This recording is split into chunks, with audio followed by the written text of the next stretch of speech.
So let's discuss what we have learned about becoming a radio presenter.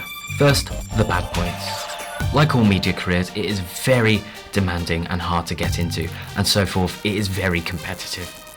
The way around this, however, would be to gain experience and to show you've got the commitment to be a radio presenter. Another point would be that there is very little job security. At any moment you could be called into the office and told you are being told to leave. It all depends on how your show went last time.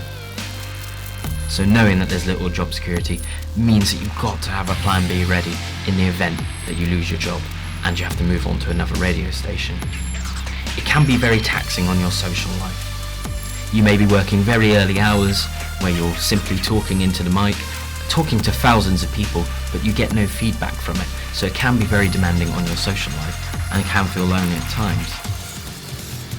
However, now to the good points. Once you are in the career, it is very rewarding.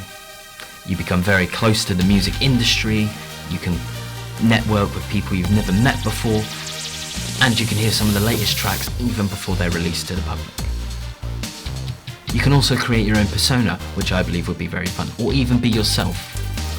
So now my main objective would be to get that experience, such as volunteer for hospital radios, make my own podcasts, volunteer for Radio Sonar again next year on my final year.